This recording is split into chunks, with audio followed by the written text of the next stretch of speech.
Mango Bay, Mango Bay.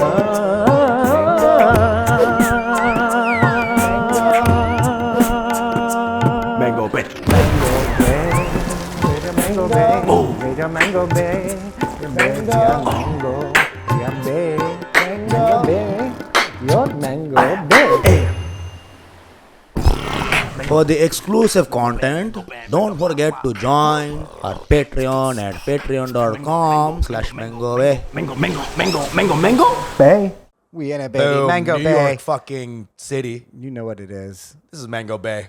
Your This is one-stop shop. for brown recklessness. We are two best boys who are Indian comics and Bengali comics in New York City. We bring you the jokes and the thoughts. And the thoughts. Okay, we love you guys. Thank you for fucking with us. Let's get into some Patreons. I can't wait, dude. What did these people sign up for again? Dude, I don't even have time on this podcast to tell you, but I'll attempt. Yeah. They get audio-only bonus clips. They get fucking Full episodes. I Yeah. said clip. Jesus Christ. It's like 16, 17 I hours. call that fucking shower a grower for no reason. 16 to 17 hours of fucking 100%. bomb material We have there. topical news clips where we fucking roast the news every week. Mega, but you already know those. We have early access. You get a little early situation for your Wednesday. Yeah. We got Mango Bites Mango that are Bites. not in the Little normal nuggets. episode. And you Nuggets, get a little extra nuggets, little yeah. bit. And also, when we do the Mango Bay live show, you will get discounted or comp tickets depending on your tier. Now, I'm already getting a lot of DMs from new Patreon people who are like, I love these Mango Bites. Yep. Like, they're like, oh, that's a whole chunk. We're giving y'all a lot. Fucking let's go. Okay, we're giving you guys a lot. Let's go. And we know dude. you guys. We see you guys in the DMs on IG. We see you on the fucking YouTube. Just come fuck with us, Yeah. guys. Let us give you more of this. If the more money you give us, the more you're going to get back. Who has reached Jannah? Who has reached the paradise? Let's talk about it. Who has hit moksha? Who is in there? Who is in Nirvana? So we got a bunch. We got Parth Shukla in the house. What up, Parth? Sorry about the miss. Sorry we missed love you there, ya. Parth. We love you, bro. Parth. Love your mom too. Oh, so hot. Mommy shooks. Yeah, mommy shooks. Then we got the one named Vasi. Hello. Hello. Very Dangerous, erotic and dangerous. exotic. Vasi sounds like the gunda who like film star. You only see his mouth with a phone for the first half of the movie. So true. Tell him to come now. And then his wife, Shibu. Ooh. Shibuina. She was the best. Yep, Shibu's great. Then we got Roshan Golakar, Oh, as always. as Does always. he keep re-upping? I swear to God, we always... This could be on me, actually. Okay. Let's see. Then we got Scheherazade Yusuf. Wow. Nice name. We Zoroastrian, love it. maybe? Yeah, it's something Jesus very Christ. Persian, very Persian. She makes ass name. cigarettes. Yeah. Bitch. Love it. His dick looks like a cigarette. Dick like a cigarette. You know where I'm at? Then we got NC, just NC. We fuck with you too. Hell yeah. You that's probably some long ass Tamil name, you know. that's just the The beginnings. old Tamil abbreviations, man. We appreciate you. Raja Chalapa. Okay. We see you, bro. Thank you. Love it, Thank love. you. Arjun Goyal. Ooh, classic. Good Very classic good. name. Classic name. The Punjabi, Will maybe. I Smith think of so. Punjabis, Yeah. Oh, we got Parth in the house. Sayera Uddin. Oh, shit. See, look, are you feeling the culture diversity here? It's all in there, Hindus, Muslims. All of it. Alberto Pandya. Boom. Ah, What do we got Alberto. there? I love Alberto. You know him? He's an old friend of mine from high school. Okay, Alberto. Dude, Nice. Alberto on the game. Hell yeah. He's a Welcome. great guy. He's a great guy. Very Welcome, worldly guy. Alberto. We love you, bro. We love you. Oh, shit. Then we've got Durga Srinivasan. Whoa. I became Hindu in that I think moment. my guess is Andhra, and my guess is she's hot. Oh, and yeah. my guess is she's got 8 arms. And my guess is she's riding a tiger. And my guess is Jai Durga Ma. But times 8. But times 8. Jai Shri Ram. Wow. Careful. Wait, what? You've Is been that- converted now. Oh, shit. Next, we got Kaya Hallelujah. Boom. We got somebody who just fucking Jehovah's Witness. No. Dude. The confessional diversity in this Patreon is wild. That's insane, dude. Hallelujah. Hallelujah, indeed. And the next one, Cowabunga. The also next one, well, we're going backwards a bit. Nishant Das. Okay, we we're still back. love you, No, bro. Das is beautiful. Beautiful. Bengali. Then we got Neha Talreja. Oh, I know her. That's a comedian. Okay. Oh, God. Oh, comedians. Love Oh, it. my God. From India? She's an Indian comedian. I don't know where she's from, but she comments a lot. And she's a fun vibe. Okay, cool. Hell yeah, Neha. Nice. Love Then we you. got Indian Star. Just Indian Star? Indian Star. Okay, that was Didn't want to give Indian a name. Star. I'm like, this some white redneck going in. I think I have a feeling who that is, but I'm not going to try and do any call outs. They Okay. went anonymous for a reason. Okay. Then we got Chris Gumpat. I don't know if that's Indian or not. I could have just Indianized it. It could be Gampat. Gampat. Gampat. Jumpert. I'm gonna say Gumpert. You know, you're in here now. You're Indian, Gumpert. Desi, South Gumpert. Asian. Then we got Saqib Hussain. Oh yeah. He's so Bengali. He might be the prime minister of Bangladesh right now. That's the most Bengali name of all time. Well, he's paying in Canadian dollars. Okay, so good exchange on the rate run. there. Then we're talking to Jay Peshwaria. Peshwaria. Nice. Pesawedavaria. I think it might be that could be Marathi maybe. I don't know. Peshwaria? I don't know. Peshwaria. Or Pakistani, who knows? Old school like tribal shit. Could be. Then we got Rahul Rekhi. Okay. Wow, we got a lot of Patreons Dude, now. loving. Then we got just Jaleen. Okay. Sexy, mysterious. Jaleen. Oh yeah, I was like wondering what fucking cover you're doing. Some Dolly Parton. Then we got Chrissy Walker Hong. See you, Chrissy. We see you in the DMs too. Oh yeah, Chrissy's all love. You got a hot name. I feel like you and I could have a thing. Who knows? She's a hottie. I saw a little picture of her. She's a hottie. Really? Yeah. Amazing. Chrissy, get at your boy. Get your boys. Yeah. Then we got Polina Pashkova. Damn, dude. These Russians coming in. Ukrainians. They love us. And then finally, last but never least, Ravi Vayuvegula. I'm laughing very insensitively to all these. They're just fun. I'm so happy that you're a part of the team. It's like the more south the name is, it's like I'm North Indian, so I had to start off with something that I'm used to. Vayu, I get it, wind god, and then they got two more deities in there. Vayu Vegula, and I got it though, and I love you, bro. I love you, Ravi. Much love to you. All of you guys out there, we stay appreciate with us, bro. Welcome to the game. Welcome to the fucking game. We're changing lives out here. We love you guys. And remember, Patreon fans, you can submit advice questions for us, and we will save your life. Okay, we will advise you. We will rescue your life. We're here. Okay. Dude, before we start the episode, I just want to say real quick. I went to the bathroom in your house, and there's a book called Poetry of Taliban. It's an amazing book. That sounds beautiful. It's a great book. I want to see a Taliban haiku, you know? Dude, there is some of the poems in there are very moving. This is a dirt girl. Yeah. Please do not learn how to read. I want to fuck you. Here's a love poem. It's called 3 Stone Girl, 3 Stone Woman. That's the Kings of Leon Taliban remix. 3 Stone Girl. It's a beautiful book, actually. And I took the child bride less traveled, and that has made all the difference. It's a great book. It's edited by a very intelligent Indian. I think maybe he's a Pakistani scholar. Excuse me. I think Faisal Devji, his name is. No, I don't know. Pakistani scholar, or maybe he might actually be. That could be. I think it's a pen name of al-Baghdadi, actually. Yeah, maybe it's a could be. pen name. But it's a great edition. It's like It's gorgeous. Pre-war on terror, Taliban, post-war on terror. They have stuff from the Russian era when they were in the war with the Russians. Check out Pranav's other book, Meditations from Al-Qaeda. Yeah. 1001 daily meditations. Listen, real talk. Some of the poems in that book very moving. I'm sure, dude. They're love stories. They're very much. They draw up a lot on like floral imagery. They're really into nature. Tribal people, and you know when after Malala got shot, there was a counter letter by the Taliban that was like, "This is why you deserved it, bitch." But it was a very well written letter. It was actually very, very literate. Like the syntax was good, and I was like, "Oh my god, this guy like knows really well English, and it's fucking insane." So it's not just a one note. Not all Taliban. I don't know. I mean, if I'm going to be real, this book, it's mostly emojis. Okay? Real talk. Not even ones that we know. They're like off-brand Taliban emojis. It's the head with the explosion coming out of it. The rocket. So, jungle story of the week. Let's get into it. Just a quick one. Happened yesterday. Just a quick one, dude. It's not even that wild, but it's just a funny little thing that happened to me. My boy Neil, Ghosh, a good friend of mine, right? He wanted to do the thing where he was like, "Hey man, can I hang out with you during your spots? I had 3 spots yesterday." I was like, "Yeah, just roll with me, boom, boom, boom. It'll be fun. Hanging out, we'll be chilling, all good." So you let people do that? Sometimes. People have been asking me to do that lately, and I felt like a dick. I've been like, "That's weird, bro. No." Not sure. Whatever. That's nice. And they come through. They get a little bit. I get a little angry at the end because I'm doing the same stuff and working the same stuff, and I'm like, you're seeing the same shit. Yeah, I know. That's you know? my thing. So I was like, whatever, bro. It doesn't matter. You know, he's my guy, and just come through and hang out, meet some people, right? So I do my New York Comedy Club set, and I walk off, right? And this motherfucker is literally wearing the exact same thing as me. As you. Exact same thing. This is the comic? This is the Indian comic, right? So he's wearing, I have like a large houndstooth coat. It's not like kind of, it's exactly, right? Wow. And now I'm like, Jesus fucking Christ, we're Can't gonna be go following me around like around. 2 Indians in a peacoat. And bro, every comic in the fucking world saw it, was like, dude, our race, I'm telling you, as a collective, was set back before Apu. Absolutely. It was set back before Apu. I had nothing. Dude, and he was like walking behind me in the He's same like, what are you guys in the fucking Taliban together? Dude, yeah. Like, what's up with the uniforms, guys? You'll have matching grenades too? Huh? So this guy, I love Neil to death, right? But the whole night, I'm walking into a room and everyone's just like...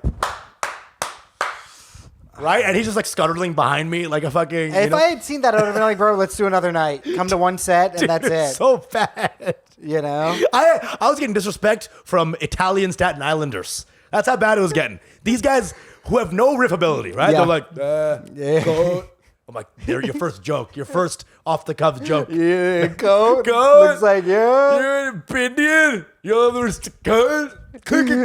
Indians and coats. Indians and coats. Coats and Indians. Bro.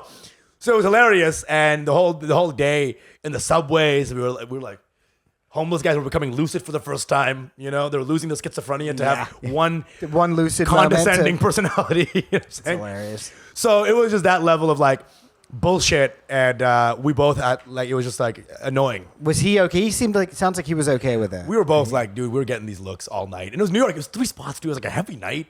Bro, something about like a comic who is the same race following behind you with the same. I know, it's like protege style for sure. And the thing that sucks is that it was cold as fuck too.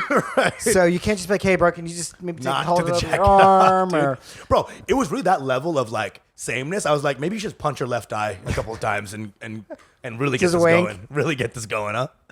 Really get the. Oh man. So yeah, it was a little quick jungly story. That was fucking. You got to coordinate with your boys, you know? This used to be in my bygone era. This is only the domain of females. You're like, I can't believe she's wearing the same dress as me. Right. Now you got to do that with your boys, I guess. Because now we're all wearing the same. Because India, straight dudes, again, as a whole, we have like couple, like the winter, it's always peacoat hoodie.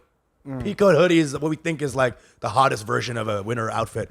And I wore it, and he wore the same thing. It was very lame. And I'm a man who likes respect. I enjoy respect in the scene. I command it from my life in this business, all destroyed one day because I wore the same coat as an Indian guy. We haven't made it that far, Pranav. It's tough, bro. That is you tough. You worked for 8 years in a scene. If I had been a cop and I saw 2 brown guys dressed uniformly, I would have stopped you guys. It would have been stop and frisk time. Where y'all going? You know, to the gay peacoat convention? I would have locked you up, man. You know what I'm saying? You guys are up to no good on account of being just too Indian about shit. So, 8 years of work, hustling, killing harder than everybody, attempting to anyway. In one day, go. You made it kind of a Sebastian Manis guy. Go. He's throwing a coat here, he's throwing a coat there. What, y'all are wearing the same coat? The fuck you wearing the coat? Go back to your wardrobe. It's like you guys were at the same refugee camp and they gave you the same jackets. Well, this is our tent, so they're like, hey, some Hugo Boss decided to mail you guys a couple of coats for your war-torn ass. How tall is he? Is he your height? Not all. He's almost my height. So, okay. It looked like an evolution. Like my height. It looked like an evolutionary chart. Yeah.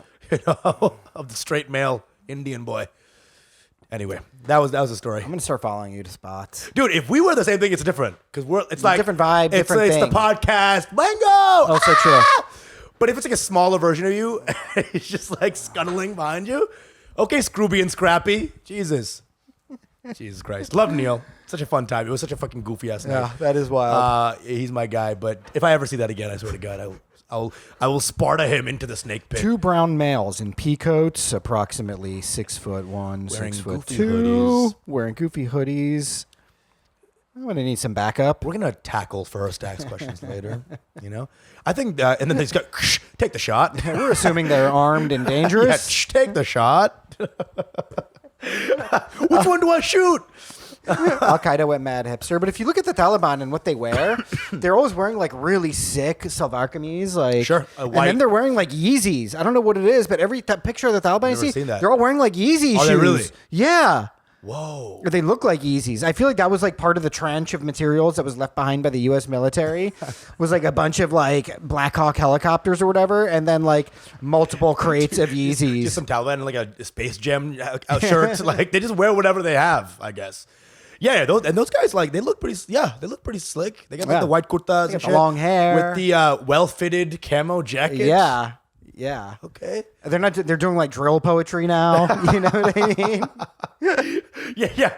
Do-do-do-do-do-do. Tally raps. They came into Afghanistan like the Expendables, like with the V formation, walking in slow motion. You know that action scene, right? Yeah, it's a new Taliban, dude. Zaddies. Yeah. The Taliban. I saw a great video of the Taliban recently. Yeah, sure. Yeah. Me too. Yeah, I always like on Pornhub. No, there's this video of these guys, and they were just going around town decapitating mannequins. That's crazy. Because they were like, no, it's totally un-Islamic. You can't depict other humans. It's not your domain. That's God's work. So they were just literally just going around town like another day. Hey, yeah, we're just here for the decapitated mannequins. Yeah, cool. Thank you. Thank you very much. Or they went to Zara. They're like, these prices are outrageous. Yeah. We're going to do something about this slicing shit up. Or maybe they were practicing. They were getting in their 10,000 hours, you know? Slice straight. The other thing they were doing, a bit less savory, if you ask me, was they were like shown destroying musical instruments too. Okay, sure. Like, what's un-Islamic about music? Is that? I don't know. It's too much feeling, maybe. I don't know. I don't know. There are very intense Muslim people that I grew up with that are like, yeah, music is, you shouldn't feel anything like that unless it's for God or something like that. Wow. But then the Sufis were like, okay, bro. Yeah. And then just the whole. Because, I mean, in South Asia, especially, like, Pakistan, India, Qawwali music, all that, it's like, hell no, bitch. We're going off. We love God. Bro, that's what I'm saying. We're going to sing some R&B. We're going to sing some R&B slow jams to God. Krishna, Hare Rama, right? The Qawwals, man. Are you kidding me? Sabri bros? What up? Dude, all day. And I love the these Taliban guys. killed one of the fucking Sabri brothers. What? This is a while back. This is like in 2009 or some shit. They fucking off this guy.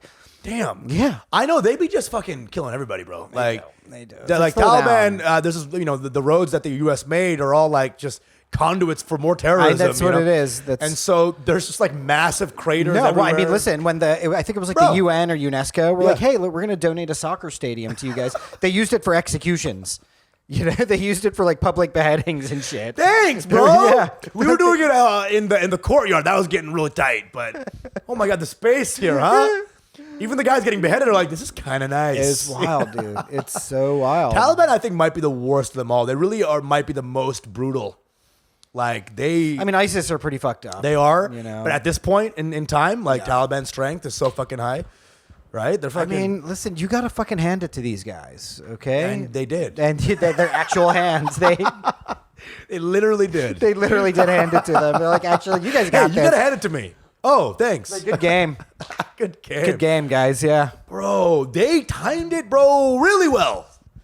The U.S. was like leaving. Like, what the fuck is that? They're like, they just half the country. It's just half the whole country, really. Goddamn, dude. I mean, it was pathetic. Bro, India's right there, bro. It's insane how close India and I Bangladesh saw a are. video of Donald Trump, like after he's out of office, and he was just talking about it, and he literally was like, yeah, those generals are fucking retarded. And I was like, oh my God. I was like, how am I just out here like having to agree with Donald Trump like this? Dude, those generals are fucking retarded. He was like, he's fucking retarded. I was like, oh my God. He's saying this among like a bunch of stalwarts. As he's putting on a turban, he's like, you know what? I'm changing sides. Yeah, exactly. These guys are amazing. He's like, I'm not a loser. Great people. Not a loser. Great people. I've been cutting off my staff's hands for ages, decades. Figuratively and now literally. Slice. Anyway. I mean, they're really... I mean, should we talk about get Taliban in this episode? I mean, bro, if you want to get in there, I'm trying to get to the Brown of the Week, but if you want to... Let's get to the Brown of the Week. We can go back. I'm then we down. can go I'm down back. with it. Let's I'm get down. to some Brown of the Week. I'm down. I got some feelings about these guys, we'll apparently. go back. So Brown of the Week today. It's an old story, but this is a goodie. Again, classic. Brown of the Week, this is where we talk about our favorite brown people. In some cases... The brown person is people. Is a crocodile named Gangaram. Who stole the heart of a village in Chhattisgarh. And it was basically, he lived for 135 years. He's a 130-year-old crocodile. And he died. About and 10 feet long. Sure. And his funeral had like 500 people there. 500 people. And apparently all the Indians together, they were like a very Indian accent. They were like, Kraiki. Kraiki.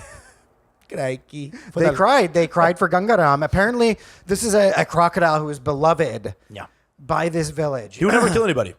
He didn't kill any humans. They used to feed him, I guess, fucking chapatis or some shit. Right. You know, apparently children would like swim in the river where he was swimming about, and they swam fearlessly there. And that's what you gotta do to be a charming crocodile, is not kill anybody, you know? Exactly. That's the thing, is there's such vicious people that if you don't kill anybody, you're the most charming crocodile. And that's all you had to do. The They were like, Gangaram!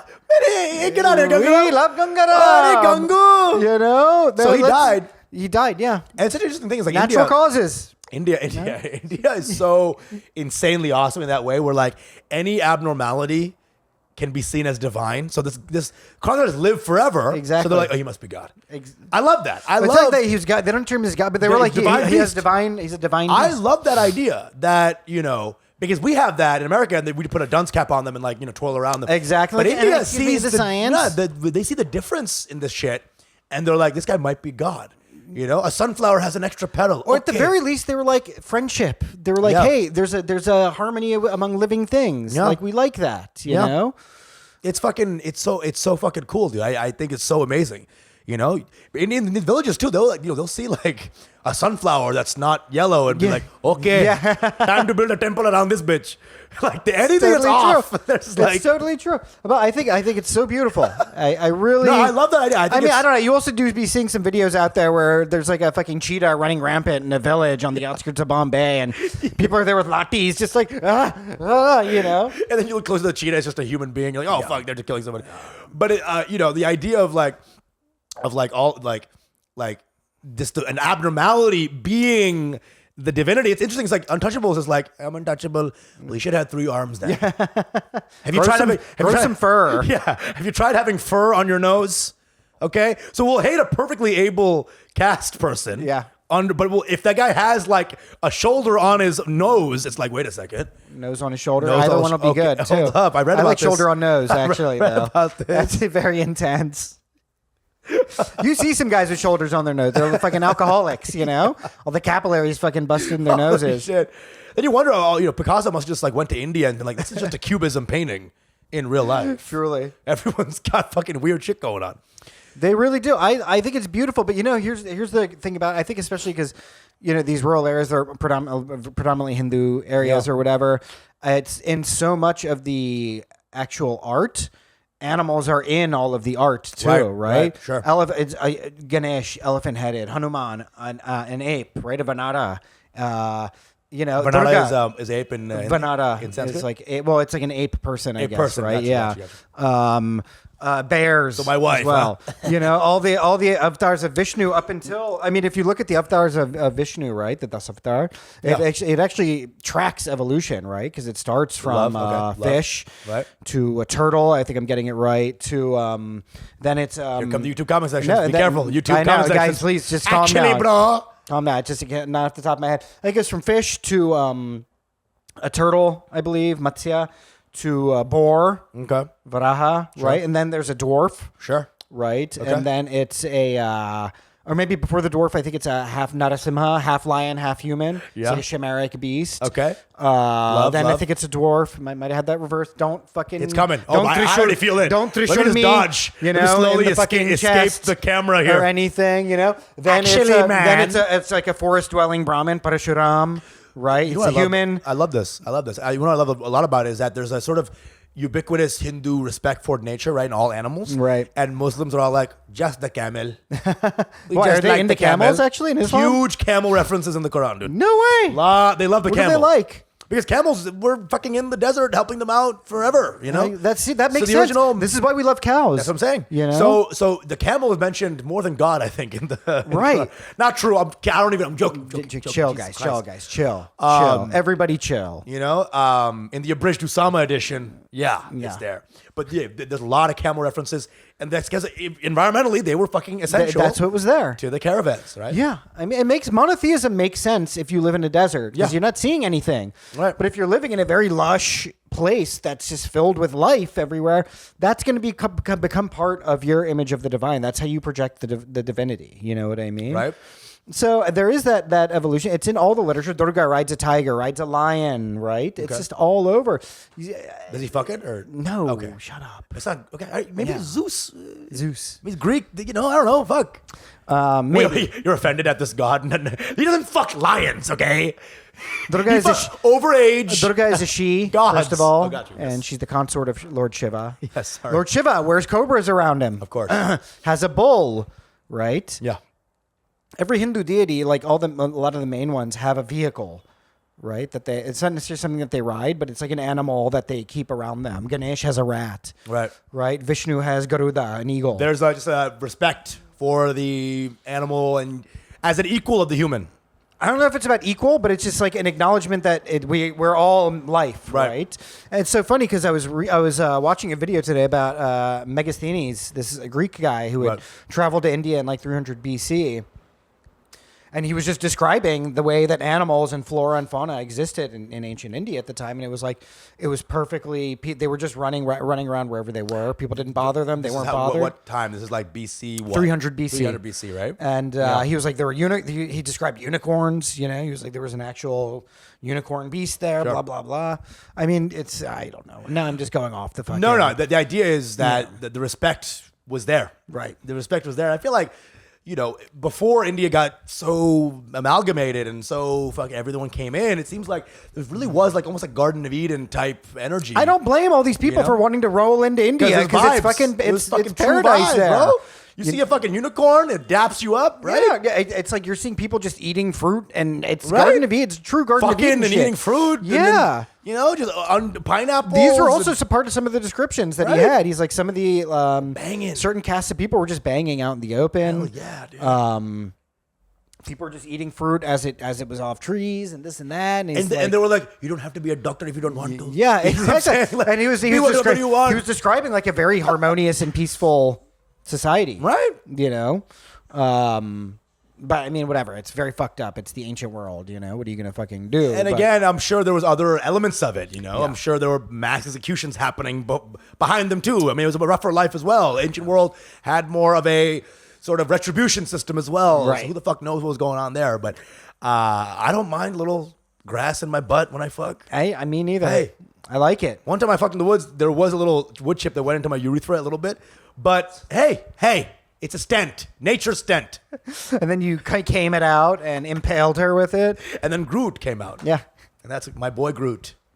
It's my son. It's his only child. It's everywhere, dude. Everyone. I don't know what. It's like, actually, as a kid growing up, my parents would just be like, hey, if you ever dream about a snake, that's good luck. Oh, shit. Dreaming about serpents is good luck. Holy shit. It's like stuff like that. You're always... Animals are just such a huge part of the imaginary. Shit. Okay, holy shit. That's insane. Huge part. My dad he always said, like, I dream in black and white. That's what he said. It's like, what? He's like, I don't have colored dreams. What? You did not invent him in your brain?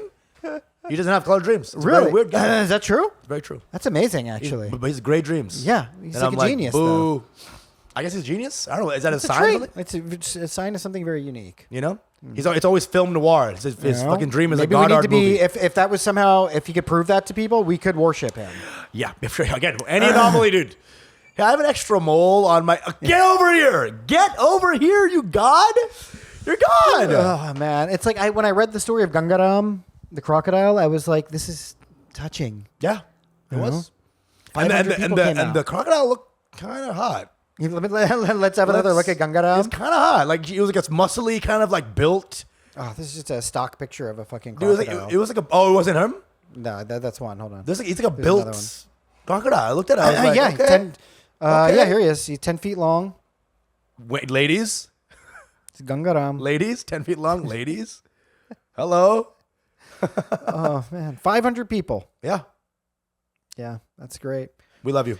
Gangaram is not a crocodile, but a friend and a divine creature for us who is worshipped in this village. Sure. We be worshipping. We love to worship stuff. And then most monkeys are thrown in the mass grave next to him. Look, I am convinced that religion just straight up started in India. Worship just began there. I don't know. Again, who knows? Who knows? It's just like they're such a worshipful people.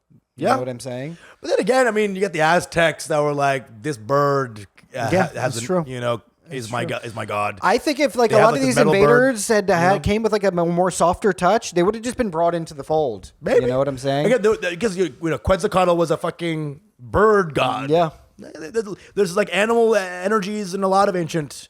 It's very true. The jackal of the Egypt. Yeah. And then Muslims came in and was like, okay, LOL. God is a guy, which is the least fun version of it.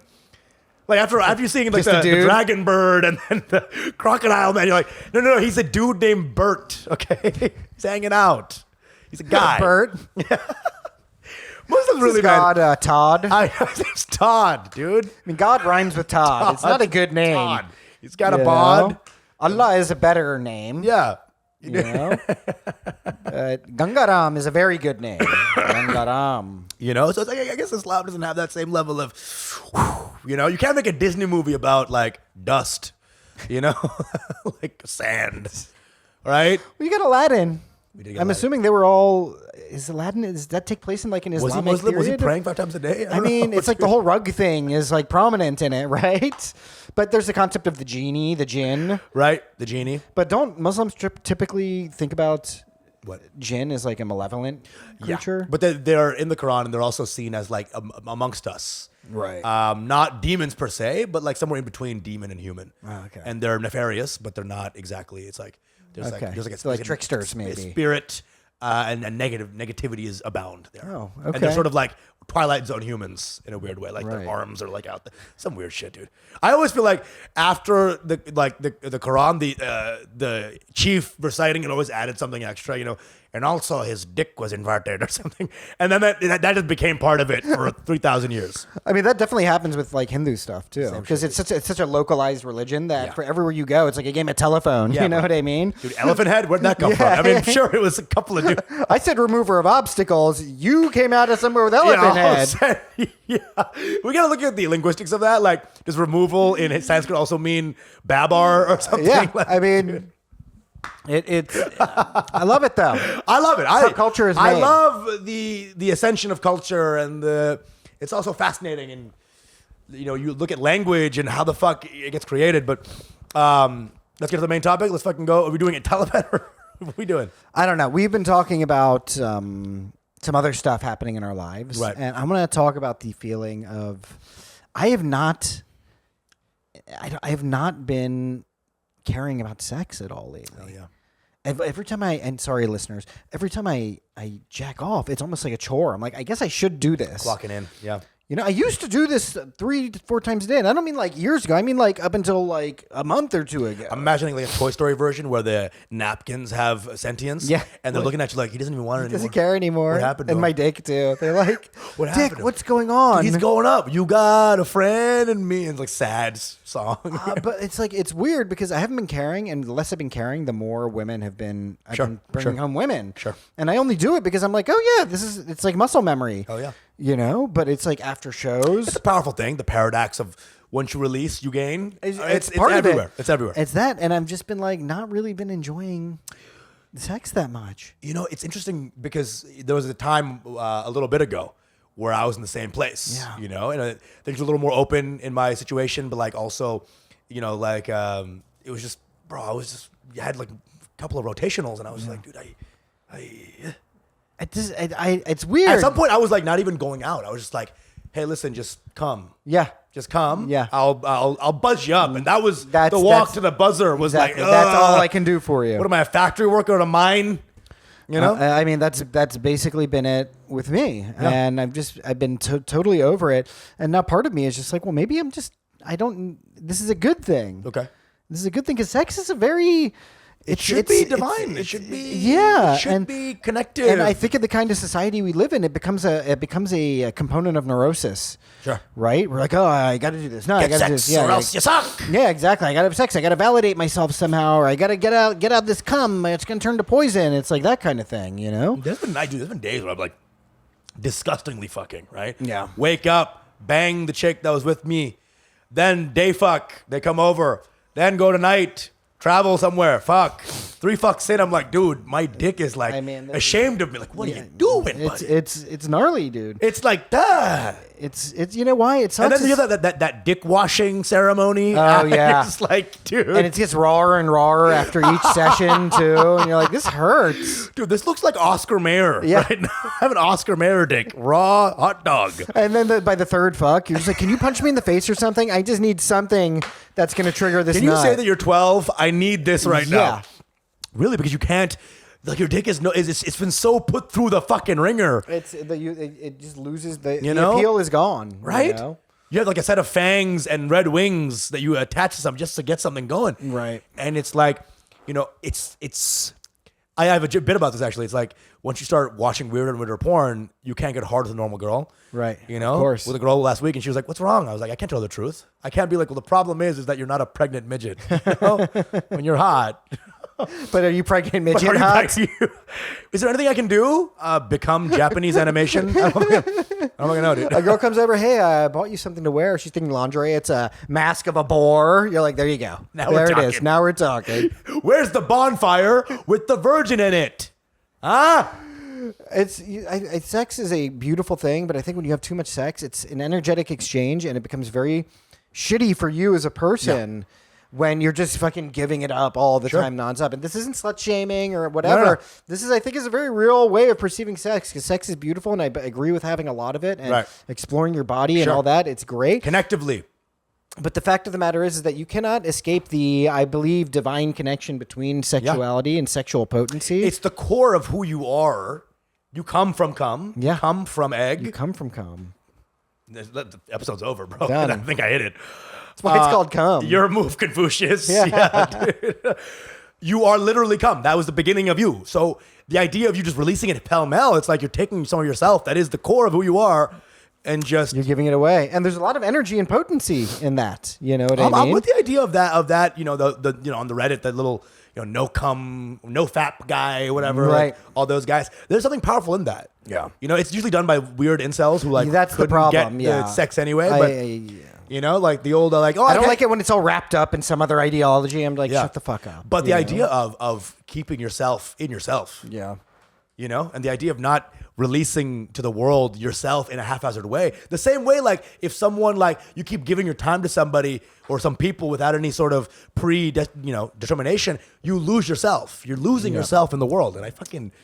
in napkins, that's what you want your I know. Sometimes I'm ashamed. I look at a tissue, it's drenched, and I'm like... drenched. Okay, your boy still got it, great, but... Hell yeah, still got the juice. It's like, this is embarrassing at How this many tissues point. do you use usually to come? One? Well, lately, I've been trying to conserve, but one is not enough. It's not enough. It's not I'm enough. also a green If comer. it's my second or third jerk, then maybe one is fine.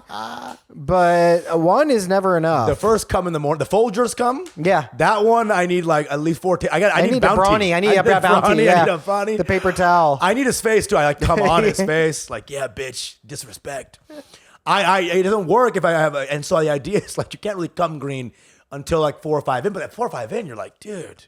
Yeah, then you realize psychologically, you're like, something else is wrong right now. I really get crazy now. If I come more times in a day now, if I come like 3 or 4 times in a day, that 4th time, dude, the stuff I need to watch to get hard, I couldn't even tell you. Yeah, and then you gotta then you really gotta look within then and be like, what's actually going on here? You're not horny. You need something wrong because of some sort of forbiddenness that was inculcated in you when you were a kid. There's something very, very off going on here right now. On the other hand, if you're having sex for the 4th time with the one person, the same person, that can be that's beautiful. Like magical. Truly beautiful. That's just like you're just so connected with this person. You're not even.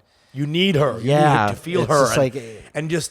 So the most intimate moment I think in the world is when you're fucking somebody and then you go into their neck. I don't know. I think the neck is where all the growth happens. Like I just feel completely engulfed by that person. The neck. I'm in the neck.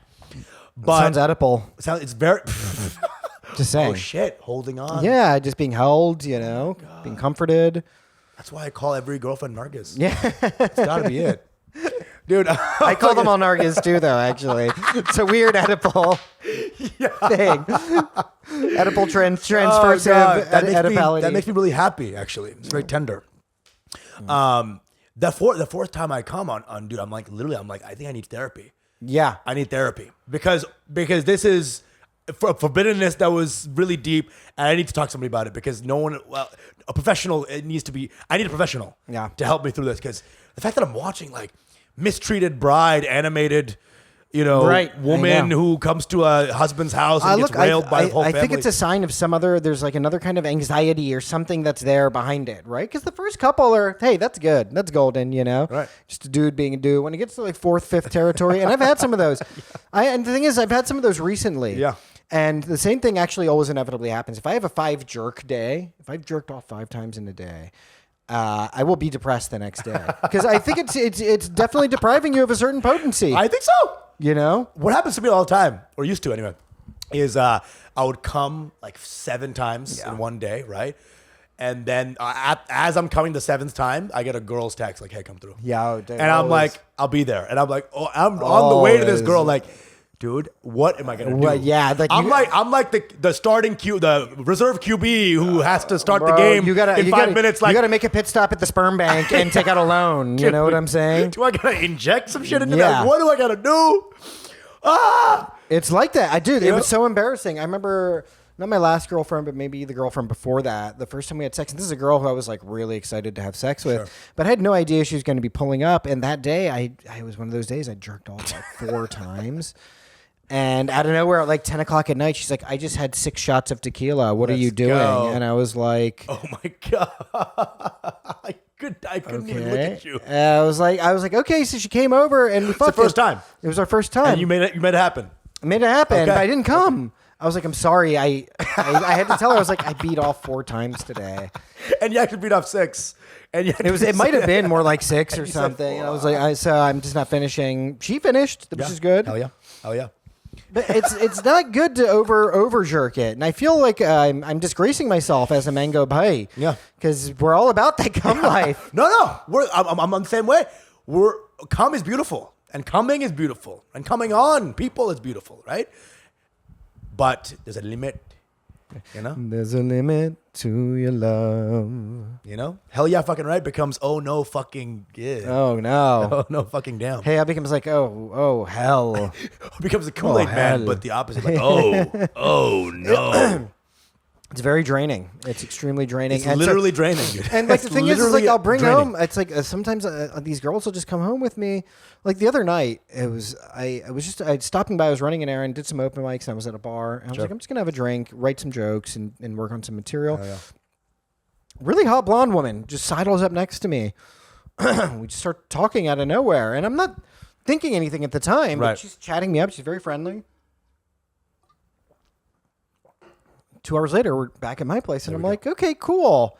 But I did that as muscle memory. It was an ego thing. I was like, oh. Dude, the fuck game. By the time she came home, I was like, I don't feel like having sex, actually. You had bang? Huh? You had bang? No, we did then the next day. Dude, but don't play me, brother. Yeah. Don't do that to me. I was also a little drunk, too, but I was just like, I'm not. And then the next day, I was like, okay, I mustered it up. But I was like, I'm not really even enjoying this that much. Dude, that's really sad.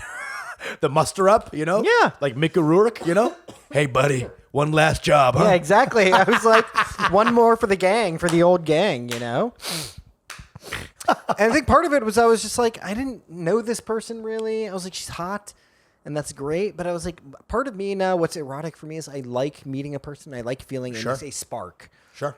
There was no spark with this person. She was hot. She was just hot, and she was just kind of weird. Bro, you're crazy. A guy also that's like, I can see you have the Bukowskian rakishness. The rakishness, I'll take. You know what I'm saying? No, I'm not saying in vibe, in look. Yeah. Pranav at a bar. Not even look. That's even worse. Not end of his life. He's 35. What I'm saying is, bitch, is that there's a certain doggedness to seeing you at a bar writing. It's like there's a lot of things are happening there. Like a little bit, fucking that's happened to numeral. A little bit bad boy energy, a little bit of earring, right? Sure. And you're writing. You see what I'm saying? Like the literary rake. Yeah, maybe I was dressed so poorly though too. That's where the Bukowski part comes in. I was like in sweats. I was in sweats and like a big fucking winter coat, and I was just like, it was. Dude. But it's been happening more and more, and like I'll go home with somebody, but there's no. I was with this person, and she's great. She's super nice. But there was no spark. There was not like there was some chemistry between us. It was just like a gameness to do something. And I just went through muscle memory and did it. And that's been like my last 2 or 3 rando fucks that I've had. I've got some people on the rotation and all that. Rando fucks are great. It's not a bad thing. One of them is after a show, and I've been a few after a show recently. Sure. Yeah. It was just like she just came and she was just like putting the moves on me, and I was like, all right, let's go. The moves I have no longer patience for. Yeah. Like the whole like svelte dance off thing. Right. It's like I stopped doing the moves, No. and that as the dude moves of like So now I have less patience for the girl version of those moves. Right. So now when I see a girl go like, hey, or like some sort of like Chicago Broadway play that they're doing, I have less patience for that as well.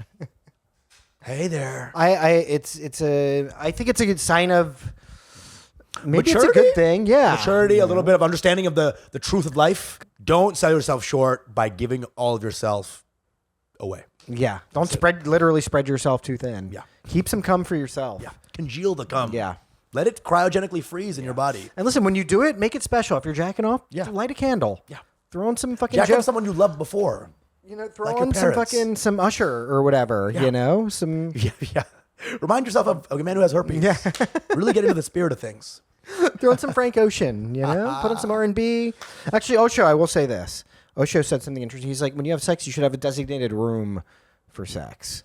And in it should be accorded with all the things that you would want in there that make it comfortable, and all the things that you might use, I guess, and then you should always have a nice dim. It should be perfectly lit, and that should be a designated room. I love that. For sex. His other quote, she's 14, no problem. I love that one too. Never That's also one of my favorite quotes by him. Never said that. You're thinking of Gandhi again. Okay? What is she, 14? Oh, yeah. She's good for me to not go. Good for me to not 13's a different story though. Oh, man. We're obsessed with this. We are literally obsessed with this. The forbiddenness of it, again, I'm telling you, we have some issues. I know. But in India now, nobody really likes Gandhi at this point, so we're kind of safe, Guys, thank you so much for fucking with Manga Bay. If you can, write us a 5-star review on Apple Podcasts. Give us 5 stars on Spotify. Subscribe to the YouTube. Subscribe to the Patreon for those hours and hours and hours of bonus content. Stay in the DMs on Instagram. We love you guys. Thank you. Come again. Your mango